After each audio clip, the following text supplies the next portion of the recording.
A new free-to-play 5v5 hero shooter is here, FragPunk. Since its launch, it's already hitting the front page of the Steam charts. Boosteroid is the first cloud gaming platform to pick it up, and for those who are interested in playing it on the cloud, yes, the anti-cheat is blocking VMs. So as of now, Boosteroid is the only way to play it on the cloud. Can you be competitive? Well, let's see. FragPunk is a bit different than most shooters. There are different cards that get voted for and activated during the beginning of each match, and they will make your gameplay completely different every single game. It's a unique concept that many players have welcomed. So get out there and grab some cards, okay? Now as you get into the game, there are a few things to note. First, shaders have to be installed. They take about 30 seconds, but if you decide to watch the intro cutscene as seen here, you won't even notice them being installed. Also, the game doesn't realize what kind of drive Boosteroid has the game installed on. Just don't worry about it. And finally, this is basically a NetEase game. It'll ask you to link your account even if you have linked it to your Steam account already. Now be aware I had trouble doing this initially, but you can always bypass this and do it later in the settings by going to Settings, Privacy, and then Link Accounts at the bottom. Now on to the fun stuff. Even though FragPunk isn't an Unreal Engine 5 game, it isn't really demanding by any means. I'm playing at 4K here, and Boosteroid has the graphics settings set to epic. Granted, TSR upscaling is on and set to 50% quality. Frame generation and ray tracing are off though. Now I do recommend turning on the AMD anti-lag too, since that's an option to reduce as much lag as possible. They also have a benchmark, so let's see how things run.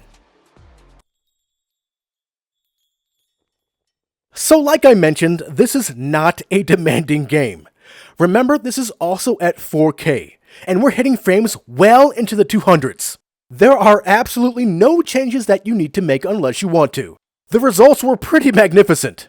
We hit a top FPS of 301 and a minimum of 178. Now I also tried turning on frame generation with ray tracing, just because. Now this does require a game restart FYI. Now with frame gen and ray tracing on, the results were even better. Granted, I really didn't see a difference with ray tracing on, at all, but it is on. And resolution is still at 50%, so if you feel like visual quality is bad for you, feel free to jack this up. You have plenty of wiggle room. Now also be aware that I use the default settings with frame gen and ray tracing off for my gameplay.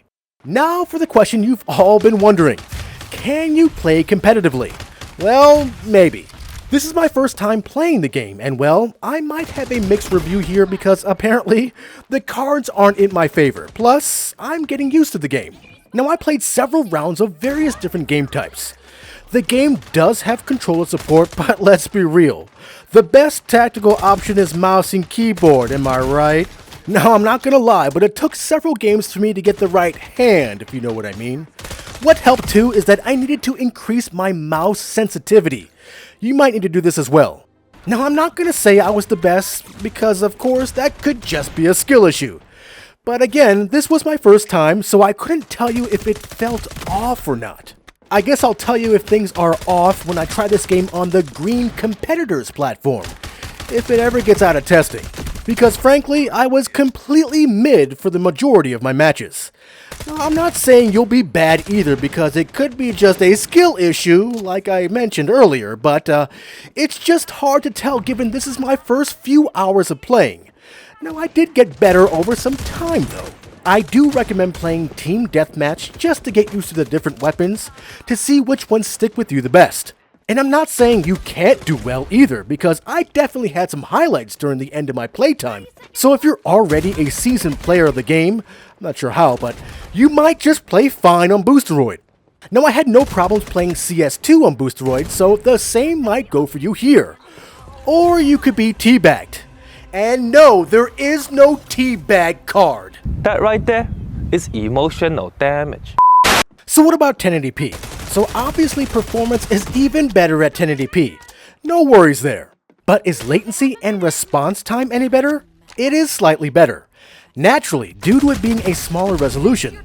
Not that I'm any better though, but it is what it is. And a win is a win.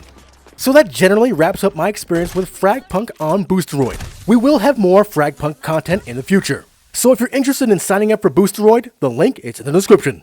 Maybe your luck of the cards will be better than mine. If you like this overview of FragPunk on Boosteroid, give us a like. Also, make sure to join as a member of the channel or join our Patreon and our Discord in the links below. And above all else, make sure to subscribe to keep it locked right here, at the only place we can do battle in gaming heaven, Cloud Gaming Battle. Yes, this guy clutched it so I don't have to.